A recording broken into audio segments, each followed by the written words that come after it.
जय हिंद साथियों, the GS theory में आप सभी का स्वागत है। देखिए, आज की क्लास में हम बात करने वाले हैं हिस्ट्री के बारे में, अर्थात इतिहास के बारे में। इतिहास पर हमारी इससे पहले 3 क्लास हो चुकी हैं। प्राचीन इतिहास से, या हम कह सकते हैं प्रापाषाण काल से संबंधित, प्राग ऐतिहासिक काल से हमारी 3 क्लास हो चुकी हैं। इसके बाद हम आगे चलते हैं। तब तक के लिए आप किस तरह से इतिहास को पढ़ते हैं, ये सब चीजें बता चुके हैं। किस तरह से पढ़ने के माध्यम के लिए सरल किया गया। जैसे हम पढ़ने वाले हैं इतिहास। अगर हम क्वेश्चन करें कि भाई इतिहास के जनक किसे कहा जाता है, तो वहां पर आपका आंसर होगा कि इतिहास के जनक किसे कहते हैं। तो इतिहास के जनक कहते हैं हेरोडोटस। किसे कहा जाता है? हेरोडोटस। देखिए, इतिहास को क्या कहा जाता है इंग्लिश में?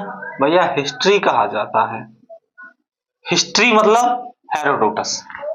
भाई हिस्ट्री का जनक कौन है? हेरोडोटस। Very good. चलिए आगे चलते हैं, क्योंकि जितने भी लोग जो जुड़ते जा रहे हैं, आप क्लास को ज्यादा से ज्यादा शेयर करिए ताकि और भी लोग हमारे साथ जुड़ सकें।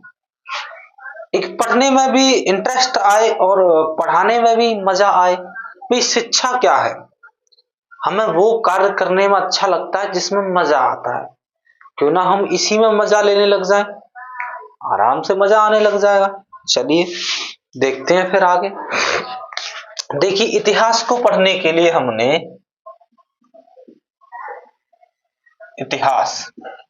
इतिहास को पढ़ने की सुविधाजनक माध्यम के लिए इतिहास को 3 भागों में बांट लिया था। कौन कौन से भागों में बांट लिया? पहला था प्राग ऐतिहासिक। प्राग ऐतिहासिक काल, इसे कहा जाता है प्री हिस्ट्री।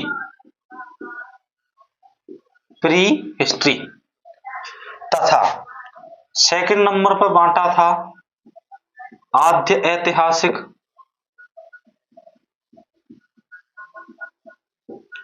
आद्य ऐतिहासिक काल, इसे कहते हैं प्रोटो हिस्ट्री। तीसरे नंबर पर देखा था हमने इतिहास, अर्थात ऐतिहासिक काल, इसे कहते हैं भैया हिस्ट्री। देखो, इसकी हम अगर बात करें, इसका जो टोटल समय बताया था हमने, वो कुछ 20 या 25 लाख से लेकर कहां तक था? 2500 ईसा पूर्व तक था। तथा आद्य ऐतिहासिक का समय बताया था 2500 ईसा पूर्व से लेकर 1750 ईसा पूर्व तक। तथा इतिहास का समय बताया था भाई 1750 ईसा पूर्व से लेकर, आप कह सकते वर्तमान तक। भाई ये जो चल रहा है, इतिहास किसे कहते हैं? अतीत के अध्ययन को, अर्थात गुजरे हुए समय को इतिहास कहते हैं। हम पूछते हैं क्या हमारी जो कल समय गुजर गया है, क्या वो घटना इतिहास है? बिल्कुल है, परंतु वो घटना इतिहास में लिखने लायक होनी तो चाहिए। भैया कहा भी जाता है कि जो पानी से नहाता है वो सिर्फ लिबास बदलता है, लेकिन जो पसीने से नहाता है वो इतिहास बदलता है। अर्थात गुजरी हुई घटना ऐसी होनी चाहिए जो इतिहास में आने लायक हो। बिल्कुल इतिहास है। आप कहें कि कल आपने कुछ नहीं किया था, वो कोई इतिहास नहीं है। कोई महिला कहे कल हमने गोबर पाता था, वो कोई इतिहास नहीं है। इतिहास में घटना लिखने लायक होगी तो जो कल भी गुजर गया है, 1 घंटे पहले भी गुजरा है, वो भी इतिहास है, परंतु वो घटना इतिहास लायक होनी आवश्यक है। अब हम बात करते हैं, देखिए प्राग ऐतिहासिक काल की अगर पर्सनली बात करें तो इसके अलग से भी जनक थे। नाम था भाई उनका जॉन ब्रूसफुट। जॉन ब्रूसफुट जो थे वो प्राग ऐतिहासिक काल के जनक थे। अब 20 फुट भी याद रख सकते हैं आप, जहरीले थे ये, बड़े खतरनाक। तथा आदि ऐतिहासिक था, इसके जनक थे जॉन मार्शल। John Marshall. इतिहास काल के जनक थे हेरोडोटस। हेरोडोटस। लेकिन देखिए इसमें क्लास होती है 4-5 क्लास है, 4-5 क्लास इसमें होती है, बचे हुए 2 महीने इसी पर चलेंगे। ज्यादातर है जो इतिहास का भाग है वो यही है, तो इसीलिए इसे ज्यादा योगदान या इसे ज्यादा महत्वपूर्ण हमने मान लिया गया। देखिए यहां हम पढ़ते हैं इसके 4 उपखंड हैं। 4 उपखंड कैसे बांटे या क्या आधार था उनका, क्यों 4 उपखंडों में बांटा गया, वो चीज ध्यान से सुनेंगे विद्यार्थी सब, बड़ी लगन के साथ व मेहनत के साथ तैयारी करेंगे। देखिए इस युग को अर्थात प्राग ऐतिहासिक काल को पाषाण काल भी कहा जाता है, अर्थात स्टोन एज। आप कहें भैया पाषाण मतलब क्या होता है, तो मित्रों पाषाण का मतलब होता है पत्थर, अर्थात वह युग, वह समय, वह कालखंड जिसमें मानव पत्थर का प्रयोग करता था उसे कहा गया था पाषाण युग। इसमें 4 उपखंड आते हैं। कौन कौन से आते हैं साहब, पहला आता है इसमें पुरापाषाण काल, जिसका टाइम टेबल स्टार्ट होता है 20 लाख ईसा पूर्व से लेकर लगभग 10,000 ईसा पूर्व तक। सेकंड नंबर पे हमने देखा अगला आता है मध्य पाषाण काल,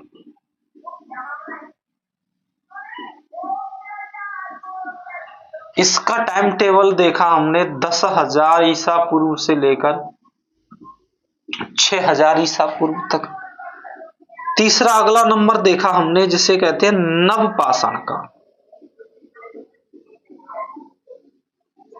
जिसका टाइम टेबल देखा हमने 6,000 ईसा पूर्व से लेकर 3,000 ईसा पूर्व तक। तथा चौथे नंबर पर पढ़ा हमने ताम्र पाषाण काल, टाइम देखा 3,000 ईसा पूर्व से लेकर 2,500 ईसा पूर्व तक। देखिए ये चीजें इसमें से ये 3 हम करा चुके हैं, आप पिछली वाली क्लासों में देख सकते हैं। आज हम पढ़ाएंगे आपको ताम्र पाषाण काल, किस तरह से तांबे की खोज हुई, किस तरह से जो मानव पहले पत्थरों के औजार पर डिपेंड था, पत्थरों के औजार पर आधारित था, वो अब मानव धीरे धीरे किस पर आधारित हो जाएगा, धातु अर्थात तांबे पर आधारित हो जाएगा। चलिए इसके आगे हम देखें तो अगला आता है आद्य ऐतिहासिक काल में। देखिए 2,500 से, ये 2,500 पे खत्म हो गया, अगला 2,500 से आता है। देखिए यहां हम रखते हैं आद्य ऐतिहासिक काल में रखा गया है सिंधु घाटी सभ्यता। सिंधु घाटी सभ्यता, देखिए इसमें सबसे पहला खोजा गया शहर हड़प्पा था, इसलिए लोगों ने इसको हड़प्पा सभ्यता भी कहने लग गए। इसी में यहां के लोगों ने देखिए तांबा, तामा या तामा कहिए इसको, तांबा प्लस टिन का मिलाकर एक नई धातु बना ली थी, नाम था कांसा, इसीलिए इसको क्या कहा गया, कांस्य सभ्यता भी कहा जाने लग गया। तो क्वेश्चन कहीं से भी आया आप आराम से बता दो। इसमें देखिए हम क्या देखेंगे, इसमें सबसे पहले हम इसमें देखेंगे प्राचीन इतिहास, एंशिएंट हिस्ट्री। प्राचीन इतिहास की हम अगर बात करें तो ये प्रारंभ होगा 1500 ईसा पूर्व से लेकर 600 ईसा पूर्व तक। आगे देखेंगे हम, जी नहीं 600 ईसा पूर्व में 712 तक। आगे देखेंगे मध्यकालीन इतिहास, मध्यकालीन इतिहास ये देखेंगे हम 712 से लेकर, और ये बीसी नहीं है, ये एडी हो जाए यहाँ पर, ठीक है भाई। 712 एडी अर्थात ईस्वी से लेकर 1857 ईस्वी तक। इसके बाद देखेंगे हम आधुनिक इतिहास।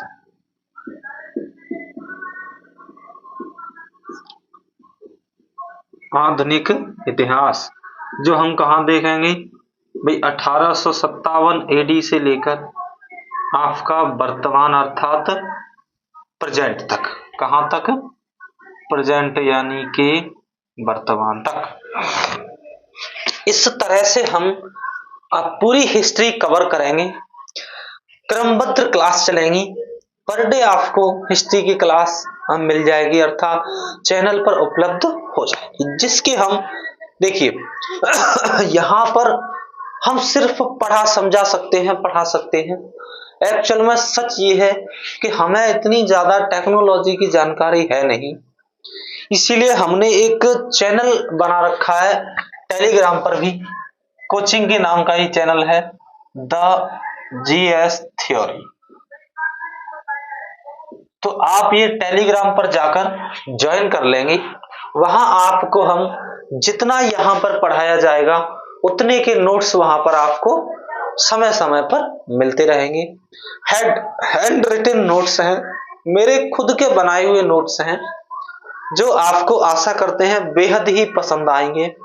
एक लेवल का नोट्स है, एक वही क्वेश्चन रखे गए हैं या वही चीजें रखी गई हैं जो पूछी जाती है, ठीक है भाई। चलिए अब हम इसको कर लेते हैं रफ। चलो इसके बारे में थोड़ा सा और सुन लो। प्राग ऐतिहासिक काल उसे कहते हैं कि इस समय जो मानव था उसको ना तो लिखने का ज्ञान था भाई, ना पढ़ना आता था, लेकिन यहाँ का जो व्यक्ति था आद्य ऐतिहासिक काल का, उसको लिखना आता था परंतु पढ़ा नहीं गया। आज तक हम पढ़ नहीं पाए। भाषा ही कुछ ऐसी मिली है, जैसे कि अगर आपको दिख पा रही हो तो कुछ ऐसे वर्ड देखने को मिले हैं।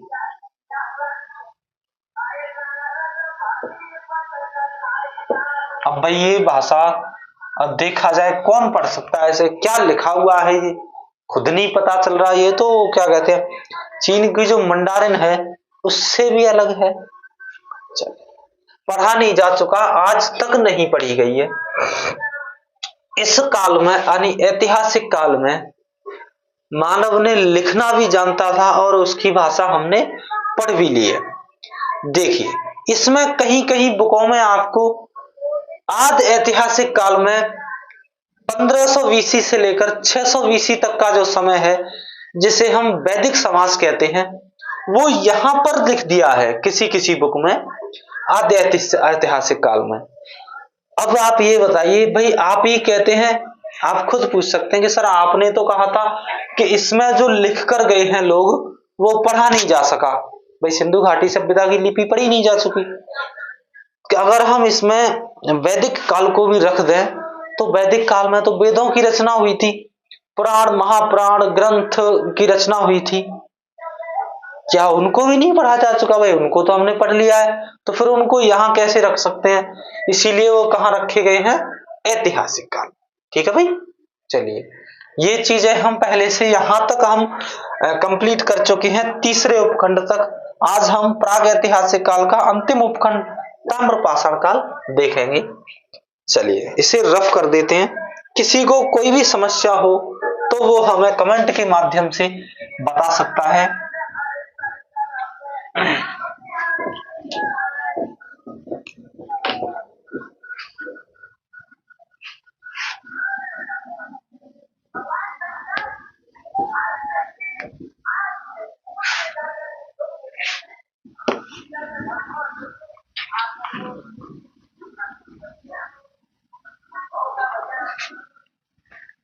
चलिए आगे ध्यान देंगे।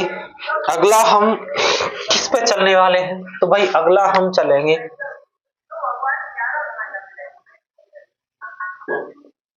ताम्रपाषाण काल। टाइम टेबल कितना था भैया? टाइम टेबल हमने माना 3000 ईसा पूर्व से लेकर 2500 ईसा पूर्व तक, ये था ताम्रपाषाण का। देखिए, अगर हम इस समय की बात करें तो यह ऐसे कह सकते हैं कि एक तो ये प्रागैतिहासिक काल का,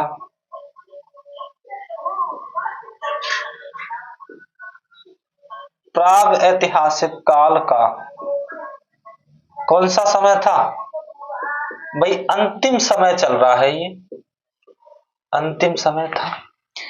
इस समय के लोग जो थे उन्होंने एक विशेष धातु की खोज की थी। काय की खोज करी भैया? तो उन्होंने विशेष धातु में तांबे की खोज कर ली। काय की खोज हुई थी? यहां तांबे की खोज की।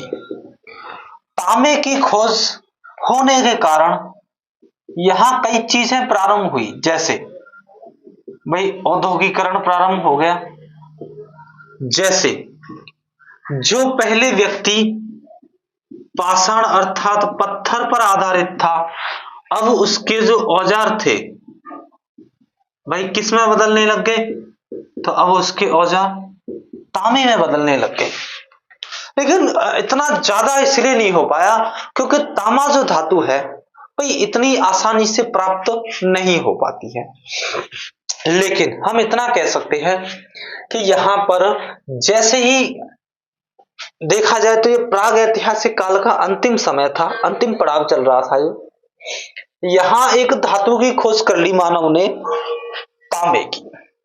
आप खुद सोच सकते हैं कि ये लोग कितना ज्यादा टैलेंटेड थे कि इन्होंने तांबे की खोज कर ली, जिससे एक तो औद्योगिकरण शुरू हो गया, अर्थात तांबे की चीजें बनाने लग गए, तांबे के औजार बनाना हो गया। जिस बड़े बड़े पत्थर के औजारों का काम हो रहा था, अब वहां किसका काम होने लग गया? तांबे का काम होने लग गया। हम कह सकते हैं यहां पर इन्होंने तांबे का व्यापार प्रारंभ कर दिया, जिसका विस्तृत रूप कहां देखने को मिलता है? तो इसका विस्तृत रूप सिंधु सभ्यता में देखने को मिलेगा आगे। यानी हम कह सकते हैं भाई कि इस समय के जो लोग थे उन्होंने तांबे की खोज कर ली, अर्थात इस संसार में सबसे पहले खोजे जाने वाली जो धातु थी वो कौन सी थी? तांबा थी। तांबे की खोज के कारण जो लोग पत्थर पर डिपेंड थे, पत्थर के जो औजार बना रहे थे, अब वो किस में बदल गए? धीरे धीरे तांबे में बदल गए। अब अत्यधिक तांबा हुआ तो उसका व्यापार करना प्रारंभ हो गया। यह व्यापार का जो विस्तृत रूप है वो इसके जस्ट अगले काल में अर्थात सिंधु घाटी सभ्यता में देखने को मिलता है। चलिए, यहां तक बातें अगर आपकी समझ में आ गई हैं तो आप एक बार लाइक कर दीजिए ताकि हमें एक मोटिवेशन मिल जाए कि आपको हमारी चीजें समझ में आ पा रही हैं। अगर कहीं भी कोई दिक्कत आ रही है तो आप हमें कमेंट के माध्यम से बता सकते हैं, तथा चैनल को आप सब्सक्राइब कर लीजिए ताकि आने वाली न्यू वीडियो का नोटिफिकेशन सबसे पहले आपको मिल सके। और नहीं, हम एक बात आपको बता दें, जितने भी प्यारे विद्यार्थी सुन रहे हैं, जहां तक भी हमारी आवाज वो सुन पा रहे हैं, देखिए हमारे पास अभी उतनी चीजें व्यवस्थित रूप से नहीं है जैसे कि डिजिटल बोर्ड की हम बात करें, लेकिन हमारे पास कैमरा भी नहीं है। हमारे पास जैसा तैसा कैमरा है, उसी से हमारे पास स्टैंड भी नहीं है, हमने ऐसे ही बांस बूंस पर बांध रखा है। परंतु क्या मैं ये पूछता हूं आपसे कि आप जो पढ़ना चाह रहे हैं, आपको जो कंटेंट चाहिए, क्या वो एक डिजिटल बोर्ड पर ही मिल सकता है? क्या वो बढ़िया स्टैंड पर मिल सकता है? जी नहीं। देखिए, कहा जाता है कि अच्छा दिमाग बेंच की लास्ट स्कूल की या कमरे की लास्ट बेंच पर भी मिल सकता है। और भैया कंटेंट चाहिए आपको, तैयारी चाहिए अच्छी, चाहे वो व्हाइट बोर्ड हो और चाहे वो डिजिटल बोर्ड हो। इसलिए हम प्रयास करेंगे कि आपको कंटेंट अच्छे से अच्छा दे सकें और हम आपको पूरा syllabus free of cost YouTube पर ही चलेगा, पर डे आपको इसकी क्लासें समय पर उपलब्ध होती रहेंगी। इसलिए आप हमारे साथ सभी लोग जुड़ जाइए, ज्यादा से ज्यादा चैनल को या ज्यादा से ज्यादा वीडियो को आप शेयर करिए ताकि ज्यादा से ज्यादा लोग जुड़ सकें और एक बेहतरीन तरीके से चीजों का आसानी से हम पढ़ा सकें। चलिए अब आगे चलते हैं। देखिए हम बात करें कि सबसे पहले मानव द्वारा खोजी गई धातु कौन सी थी? भाई तांबा थी, जिसका व्यापार प्रारंभ हो गया, जिसका विस्तृत रूप कहां देखने को मिल रहा था? भैया विस्तृत रूप हमें सिंधु घाटी सभ्यता में देखने को मिलेगा। चलिए हम बात करते हैं कि यहाँ के लोगों के लक्षण क्या दिख रहे थे। चलिए हम बात कर लेते हैं लक्षण। भाई लक्षण क्या थे? तो देखिए यहाँ के लोग जो पहले प्रॉपरली कृषि पर आधारित थे, अब वो धीरे धीरे करके किसकी ओर जाने लग गए हैं? भाई औद्योगिकरण की ओर। कहां जाने लग गया? औद्योगिकरण की ओर जाने लग गए, अर्थात वो लोग व्यापार की ओर शिफ्ट होने लग जाते हैं। यानी व्यापार की ओर वो धीरे धीरे जा रहे थे, जिसका विस्तृत रूप हमें देखने को कहां मिलेगा? भाई सिंधु घाटी सभ्यता में देखने को मिलेगा। चलिए अगली हम बात कर लेते हैं औजार। अगले हम किसके बारे में बात कर लेते हैं? इनकी औजार के बारे में बात कर लेते हैं। भाई औजार किस तरह से थे? देखिए जो इनके पत्थर के औजार थे,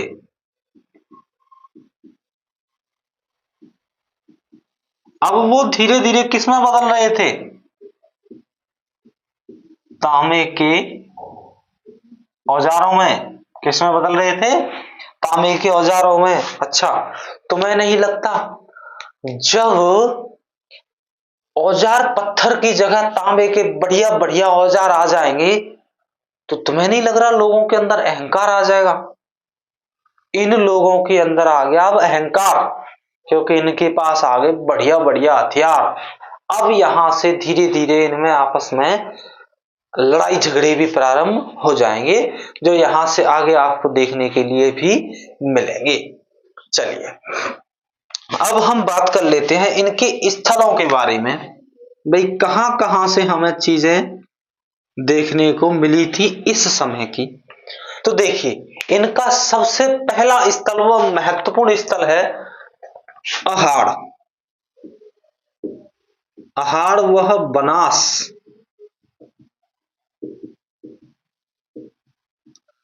अहाड़ वह बनास संस्कृति। कौन सा स्थल है इनका महत्वपूर्ण? अहाड़ वह बनास संस्कृति। कहां मिली थी ये? तो भैया इसके साक्ष्य मिले हैं राजस्थान के अंदर। चलिए देखते हैं क्या थी ये। देखिए यह बनास नदी पर स्थित थी। अहाड़ या बनास संस्कृति जो थी बनास नदी पर स्थित थी, तथा बनास संस्कृति का ही एक स्थानीय केंद्र अहाड़ व अन्य नाम ताम्रवली या तांबे वाली जगह थी। स्थलीय इसका जो केंद्र था वो क्या था? अहाड़। इसको ताम्रवली भी कहा जाता था। ताम्रवली क्या कहा जाता था? इसको ताम्रवली भी कहा जाता था, अर्थात तांबे वाली जगह। चलिए इस संस्कृति पर अर्थात अहाड़ संस्कृति पर इसका जो दूसरा केंद्र था वो दूसरा केंद्र मिला है इसका गिलुंद। दूसरा, पहला केंद्र तो ये हो गया, सेकंड केंद्र की बात करें तो वो कौन सा मिला है? गिलुंद। ये भी इसी में था, राजस्थान में था, उसके आसपास ही था। अगली की अगर हम बात करें, देखिए यहां से क्या है साक्ष्य मिले हैं, यहां से कुछ चलिए नेक्स्ट इसको रफ करते हैं, अब चलते हैं हम आगे।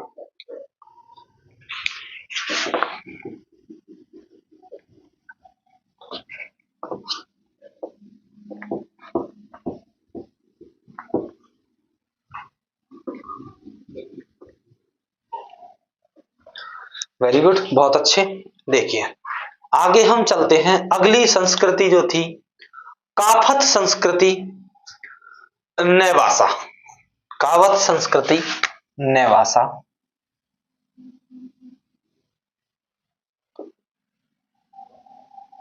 कावत संस्कृति नेवासा नवदा टोली। भाई यहां से भी कुछ साक्ष्य मिले हैं देखने को। क्या मिला है तो देखिए, यह नर्मदा नदी के किनारे स्थित थी। कहां पर थी ये भाई, किस नदी के किनारे, तो ये सॉरी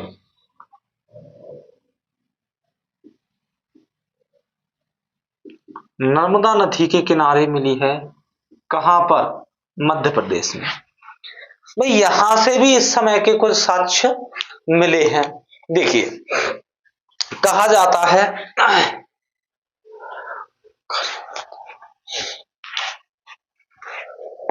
महाराष्ट्र से, कहां से,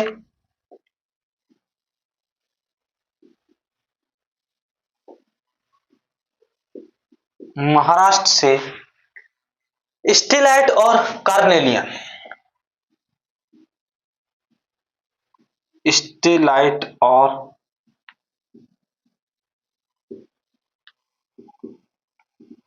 कार्नेलियन जैसे बेहतरीन पत्थर मिले हैं।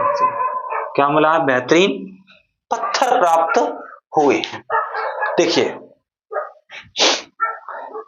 ताम्रपाषाण के अगर हम इंपोर्टेंस या आने लायक क्वेश्चन की बात करें, तो आने लायक क्वेश्चन के बारे में अगर हम समझें मित्रों, तो यहां से मेरे हिसाब से इससे बाहर कहीं जाएगा भी नहीं।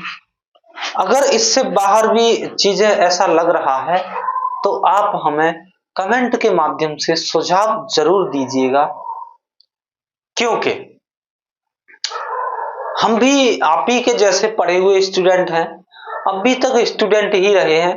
हमने एक प्रयास किया है, एक कहते हैं ना कि जो हमारे गुरु शिक्षा में जो क्रांति लाना चाह रहे हैं, बस उसका हम तो एक छोटा सा हिस्सा बनना चाह रहे हैं। भाई इस क्रांति में योगदान देना चाह रहे हैं कि भारत जो पहले कभी विश्व गुरु कहा जाता था, वो फिर से एक विश्व गुरु हो जाए। जो भारत की स्थिति थी, हर जगह से लोग यहाँ पढ़ने आते थे, वही काम फिर से हो जाए। हमें बस हमारा जीवन सफल हो जाएगा। हमें आप लोगों से कुछ नहीं चाहिए, और आप शिक्षित होइए, संगठित रहिए, और सिर्फ अपने लिए नहीं देश के लिए करिए, सबके लिए करिए, एक समान सभी के लिए शिक्षित लोगों की तरह रहिए। बहुत मजा आएगा पढ़ने में भी और पढ़ाने में भी। चलिए आज की क्लास हम यहीं समाप्त करते हैं। मिलेंगे हिस्ट्री की नेक्स्ट क्लास में, अर्थात कल। तब तक के लिए जय हिंद, जय भारत।